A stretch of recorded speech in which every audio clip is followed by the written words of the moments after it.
Hello students, आज हम बात करेंगे टाइप ऑफ रिलेशंस के बारे में। ठीक है, इससे पहले वाले लेक्चर में हमने बात की थी रिलेशन होता क्या है। ठीक है, तो सबसे पहले हम how to find relation between two sets.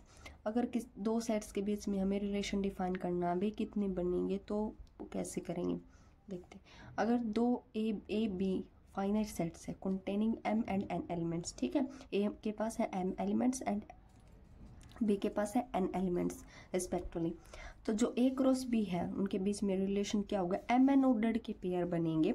Therefore the total number of relations from A to B, A से लेकर बी तक हमारे 2 की power m into n relations बनेंगे। ठीक है, फॉर एग्जाम्पल ए में हमारे है 3 एलिमेंट्स और बी में हमारे 2 एलिमेंट्स, तो m की वैल्यू कितनी होगी हमारी 3 होगी और n की वैल्यू कितनी होगी 2 होगी। तो number of relations from A to B कितने होंगे हमारे 2 की पावर एम एन, 2 की पावर 3 इंटू 2 की पावर 6 इक्वल टू 64। तो हमारे ए एंड बी के बीच में कितने होंगे 64 रिलेशंस होंगे। ठीक है, नेक्स्ट है हमारा टाइप ऑफ रिलेशंस। सबसे पहले हमारा आइडेंटिटी रिलेशन। आइडेंटिटी रिलेशन होता क्या है, if every element of A is related to itself only. अगर ए सेट का जो हर एक एलिमेंट है खुद के साथ रिलेट करे तो हम उसको क्या कहते हैं, आइडेंटिटी रिलेशन कहते हैं। ठीक है, जैसे 1 1 के साथ रिलेट कर रहा है, 2 2 के साथ रिलेट कर रहा है, 4 4 के साथ रिलेट कर रहा है, तो हम इसको क्या बोलेंगे, आइडेंटिटी रिलेशन बोलेंगे, क्योंकि जो क्या रखा है हर एलिमेंट सिर्फ खुद के साथ ही रिलेट करेगा, तो हम उसको बोलेंगे आइडेंटिटी रिलेशन।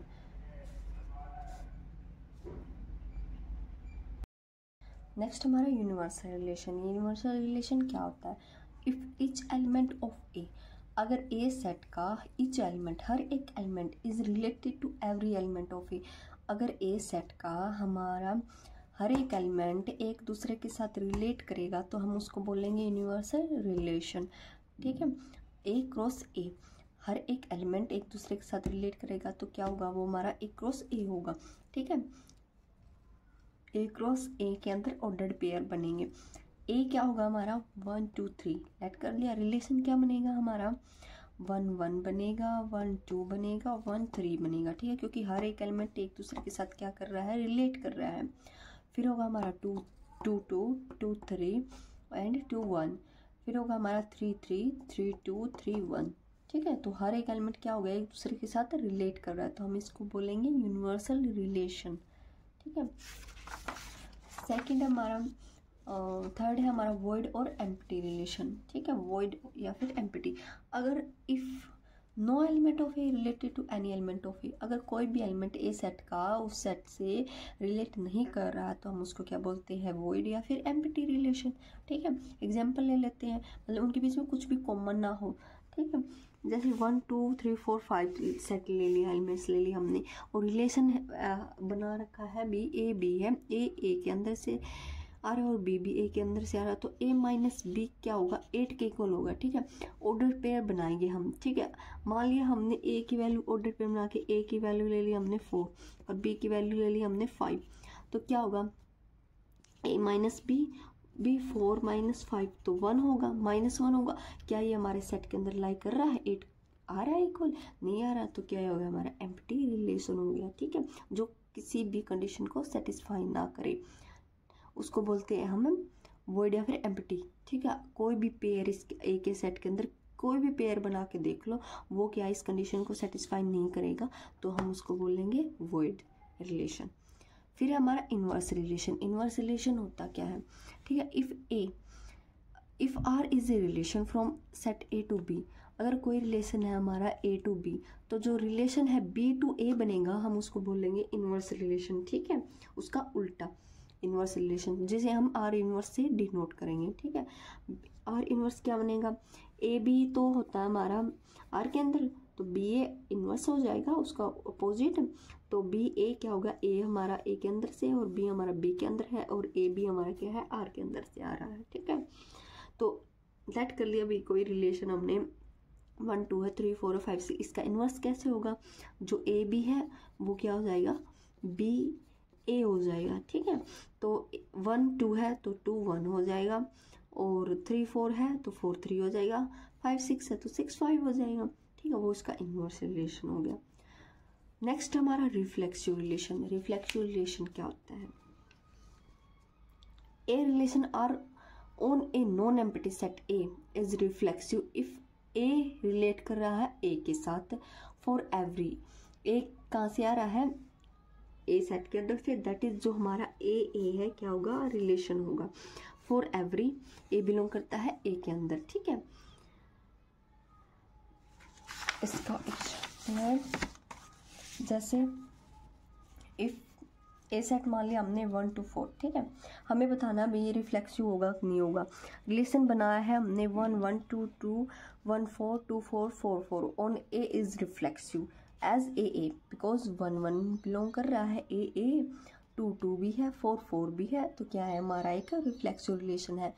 एक दूसरा एग्जाम्पल ले लेते हैं हम, एस रिलेशन 1 1 2 2 4 2 4 1, ये रिफ्लेक्शन नहीं होगा बिकॉज 4 हमारा क्या है ए के अंदर है, बट 4 4 हमारा रिलेशन नहीं बन रहा है, तो क्या है ये हमारा रिफ्लेक्सिव रिलेशन नहीं है। रिफ्लेक्सिव रिलेशन कब होगा? अगर ए हमारा क्या हो? रिलेशन हो, रिलेशन के अंदर ए हो, ठीक है।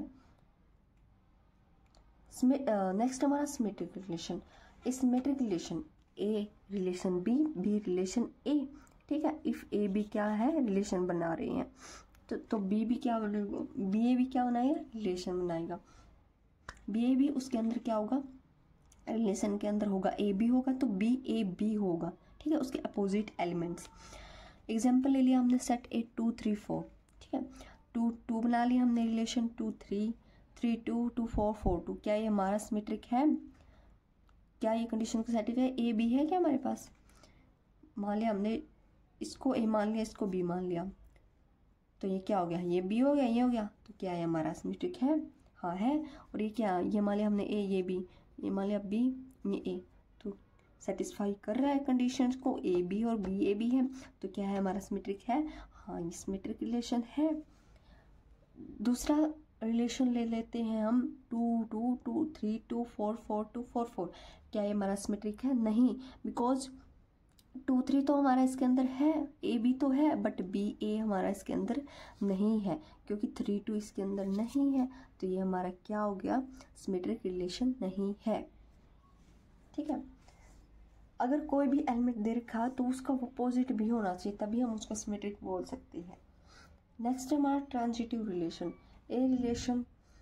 ए ट्रांजिटिव रिलेशन, ए रिलेट करेगा बी से, बी रिलेट करेगा सी से, और ए रिलेट करेगा सी से भी, तो हम उसको क्या बोलेंगे? Transitive relation. For example set ले लिया हमने, 4 एलिमेंट्स हैं, रिलेशन मान लिया 1 1 2 3 3 4 2 4, तो हम इसको क्या मान लेते हैं? ए मान लेते हैं, इसको बी, तो ये क्या हो जाएगा हमारा? बी, ये हो जाएगा सी, ये ए सी, तो हमारा ए बी भी है, बी सी भी है और ए सी भी है, तो ये हमारा ट्रांजिटिव नहीं है। और ट्रांजिटिव नहीं है ना, ये ट्रांजिटिव है। अगर नहीं है उसको शो करने के लिए हम अदर रिलेशन बना लेते हैं, 1 1 1 2 2 3 1 4, तो क्या है? 1 2 तो है, 2 3 भी है, बट 1 3 इसके अंदर लाइन नहीं कर रहा, तो ये हम इसको ट्रांजिटिव रिलेशन नहीं बोलेंगे, ठीक है।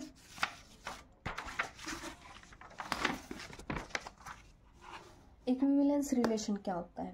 ठीक है, any relation on a non empty set A which is reflexive, symmetric and transitive. अगर कोई भी रिलेशन हमारे सेट के अंदर क्या हो? रिफ्लेक्सिव, सिमेट्रिक, ट्रांजिटिव, 3 प्रॉपर्टीज को सेटिस्फाई करेगा, तो हम उसको इक्विवेलेंस रिलेशन बोलेंगे। क्या होना चाहिए? 1 1 हो, ए होना चाहिए रिलेशन के अंदर, ए कहाँ से आएगा? सेट ए के अंदर से। नेक्स्ट प्रॉपर्टी है ए बी होना चाहिए, जो कि हमारी सिमेट्रिक की प्रॉपर्टी है, और बी ए भी रिलेशन के अंदर होना चाहिए, और ए बी कहाँ से हो गए? सेट ए के अंदर से। नंबर 3 है ए बी भी रिलेशन के अंदर होना चाहिए, बी सी होना चाहिए और ए सी होना चाहिए, और ए बी सी कहाँ से आएंगे? ए सेट के अंदर से, ठीक है। तो हम उसको बोलेंगे ट्रांजिटिव रिलेशन। अगर इन 3 प्रॉपर्टीज को कोई रिलेशन सेटिस्फाई करता है तो हम उसको इक्विवेलेंस रिलेशन बोलते हैं।